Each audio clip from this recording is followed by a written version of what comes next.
Before I start, and with apologies to Mama Crow, I have got some exciting news to share with you. Yes, she wonders if I still need to keep saying this, but I do, but we're nearly there, so bear with me, Mother, and this section will disappear soon enough.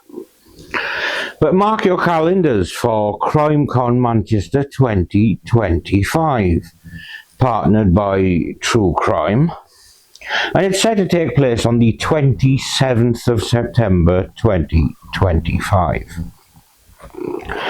So CrimeCon UK is going to Manchester for the very first time this year, and I will be there.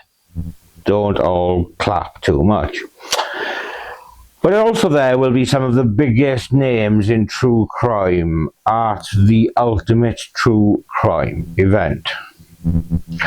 Now, whether you've been watching my content from the very beginning, or maybe you've just started binging, there's plenty there. This is your chance to meet me in person, share your theories, and perhaps even uncover new details behind some of the stories that I cover. I am super excited to meet everybody. You don't have to be excited to meet me, don't worry, I'll have enough excitement for all of us. But join me and the true crime community at CrimeCon Manchester, partnered by True Crime, the expert-led true crime channel, available across all platforms. Let's make this the most unforgettable CrimeCon yet. You won't want to miss it. And I really hope to see you there, and come and find me on my stand if you are there. Now on with the episode. You often hear the phrase, "it runs in the family." And this is usually in reference to simple traits or physical similarities. But if there is a gene for batshit craziness, then today's case may suggest that that could also run in families. Today we're looking at 2 out of 4 siblings that took different academic and geographic paths, but had something in common. And it becomes one of the most twisted stories that I've covered to date, and that is saying something. So with that said, let's dive into the sickening stories of the Clark brothers. This is Murder Crows.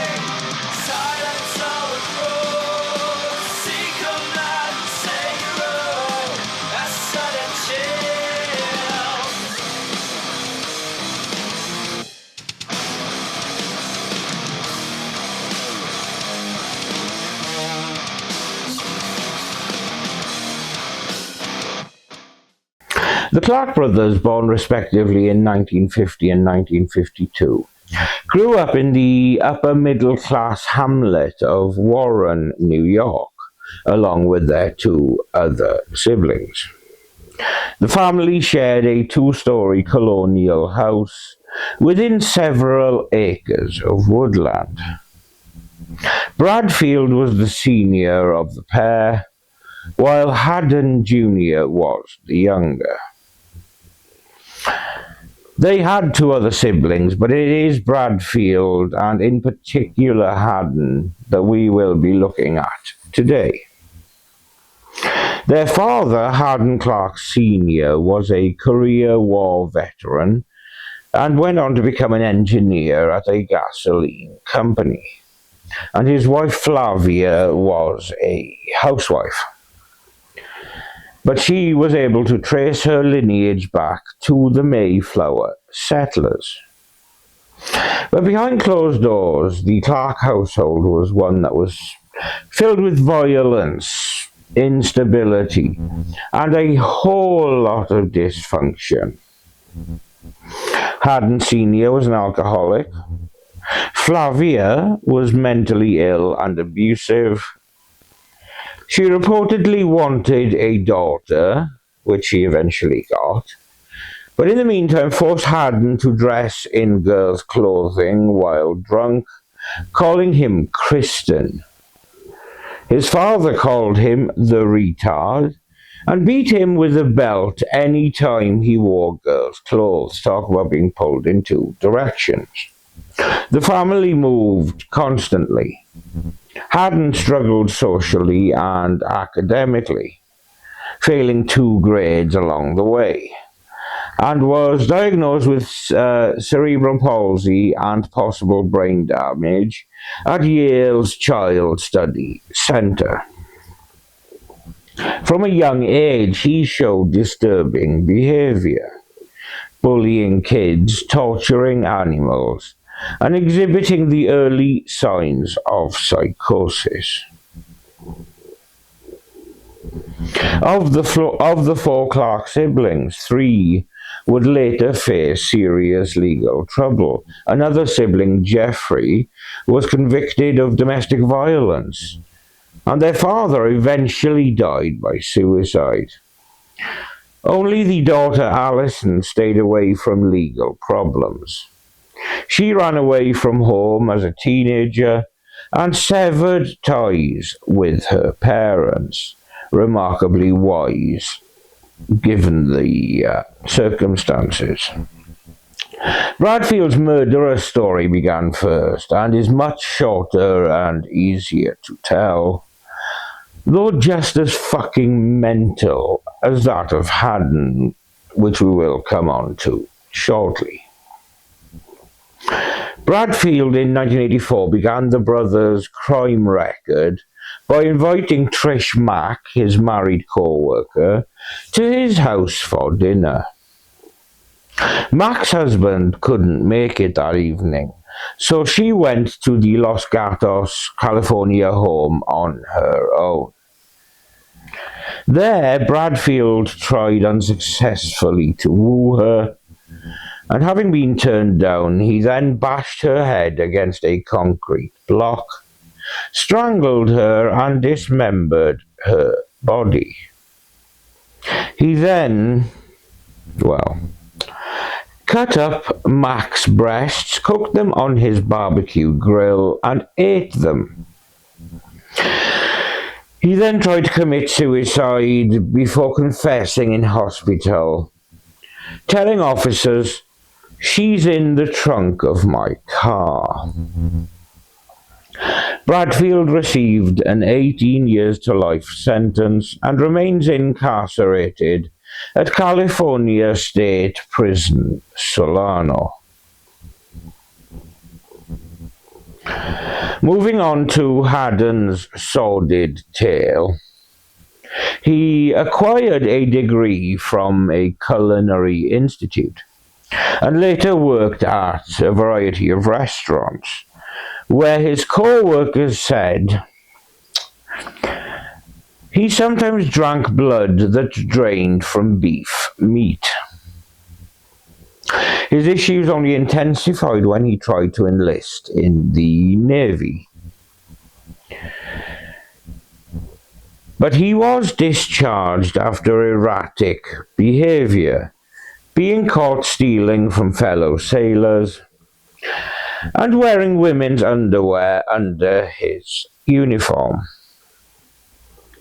Navy psychiatrists diagnosed Haddon with paranoid schizophrenia, describing his condition as manifested by persecutory and grandiose delusions.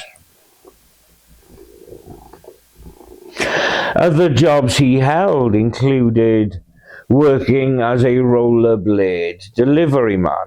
I assume delivering rollerblades rather than being a delivery man on rollerblades. And he also worked at What's a Bagel in Northwest Washington. He eventually became homeless and lived in his pickup truck. But throughout all of this, his mental health continued to spiral. He was given treatment at a VA medical center in Washington state, but he rarely took advantage of the help. Haddon once told a psychiatrist, "I think I have a split personality. I don't like to hurt people, but I do things I'm not aware of." How much truth there was to that, we don't know. In mid-1989, doctors diagnosed him with psychosis with questionable etiology. He lived in his truck in the woods, worked odd jobs, and was arrested multiple times for theft and vandalism. A former landlord of Haddon filed charges against him in 1988.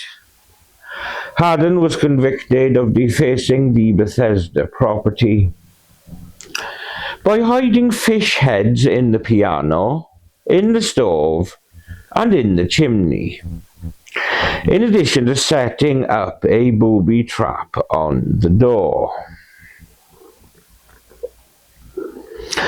The landlord told the press at the time, "His lifestyle is getting even. We feel scared. He told us about getting even with other people." The following year, Haddon was convicted of stealing women's purses at a Bethesda church while they were at choir practice. Oh, he's a fucking charmer, isn't he? Detectives said he told them, "I'm a woman," during his interrogation. Hidden amongst all of these other goings-on May the 31st, 1986, 6-year-old Michelle Dorr disappeared from a neighborhood in Silver Spring, Maryland. And at this time, Haddon was living just 2 doors down. She came to the house looking for a friend, and Haddon let her in. He then led her upstairs, slashed her throat, drank her blood, tried to assault her corpse, consumed a piece of her flesh, then buried her body in a park, as you do. The reason I held this back from the chronology is the fact that Michelle's murder was not linked to Haddon until much, much later. That's not to say that he wasn't looked at after the murder. Within 9 days, detectives interviewed Haddon twice. And during the second interview, Haddon acted strangely. However, despite Haddon's suspicious behavior, he was not initially considered the prime suspect. Surprisingly, Michelle's own father, Carl Dorr, became the focus of the investigation. The pressure of the investigation and his ongoing divorce led Carl to make a false confession, which he later recanted. When Haddon was interviewed more intensely by the police, during that questioning, he made statements that came close to a confession.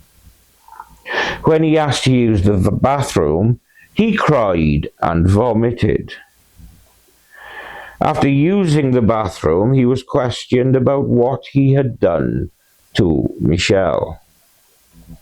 Haddon told Detective Farrell, "I don't know. I may have blacked out. I may have done something. Despite this near confession, he had an alibi that he was at work. And based on Carl's slightly inaccurate timeline, detectives believed it would have been impossible for Haddon to commit the crime and get to work on time. And of course, at this time, police continued to suspect Carl as their main suspect. Meanwhile, Haddon walked away from any police scrutiny. 6 years later, in 1992, Haddon struck again. By this time, he was working as a gardener for Penny Hoteling in Bethesda. He started stealing clothing and underwear from her 23-year-old daughter, Laura. And then on October the 19th, Laura vanished. The crime scene was clean except for one thing found in Laura's brush: a strand of synthetic hair from a wig. 4 days later, a bloody pillow and pillowcase were recovered from nearby woods, and DNA confirmed that the blood was Laura's. Laura's brother Warren told police that he had tried to speak with Haddon about Laura's disappearance, but Haddon had ignored him and simply sped away in his car. Police also discovered that Haddon had bought duct tape, braided rope, and nylon cord just days before Laura vanished, ideal things to find in a kill kit.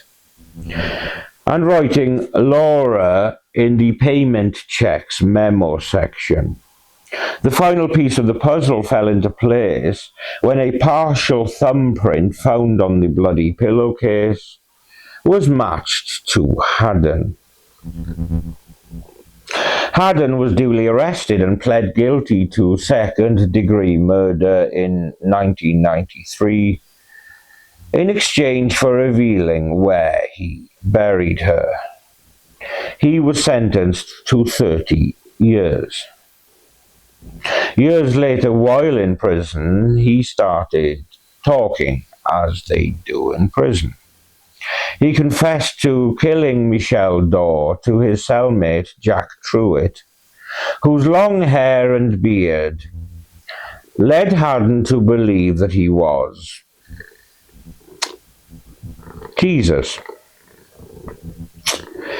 He described drinking her blood and eating her flesh. In 1999, DNA linked Haddon to blood found in his brother's house.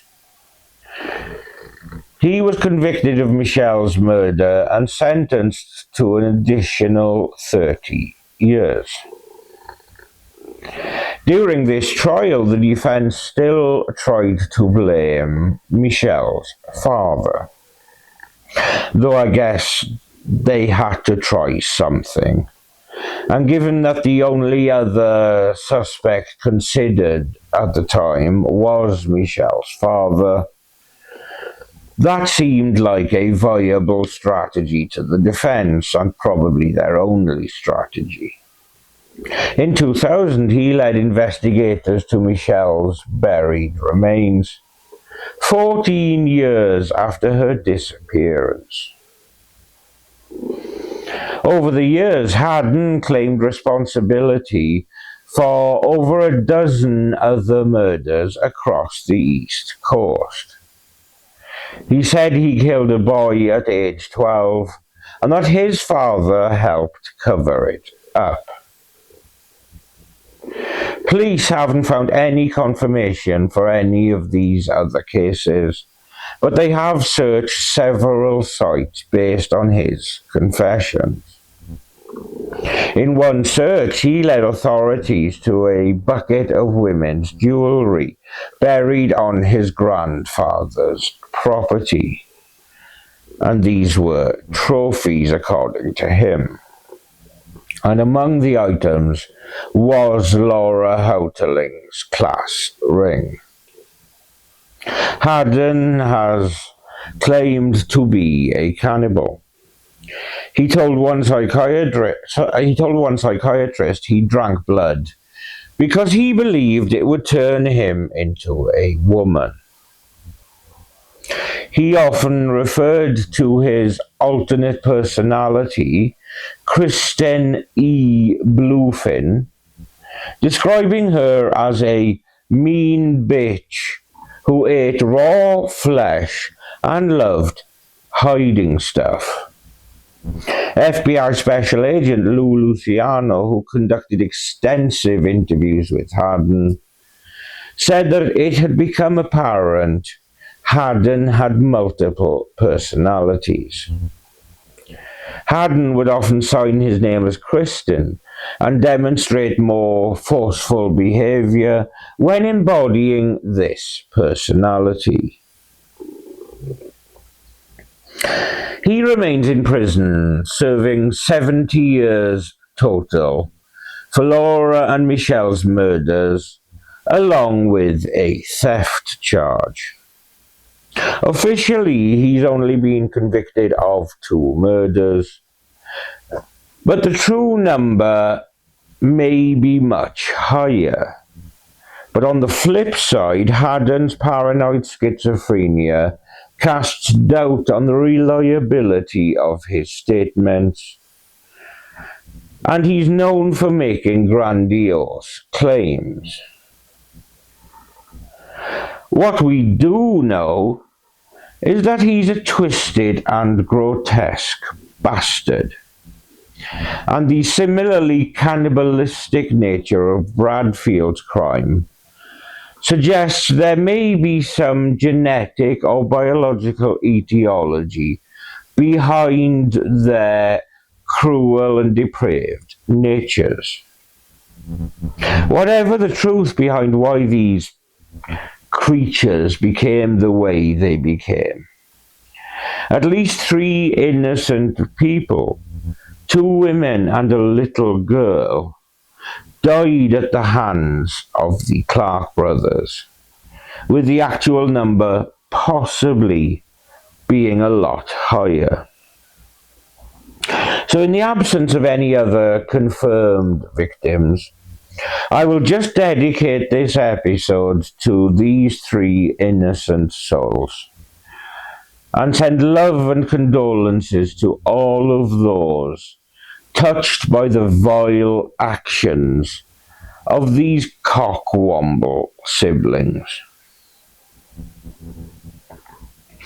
Thank you for watching another episode of Murder of Crows.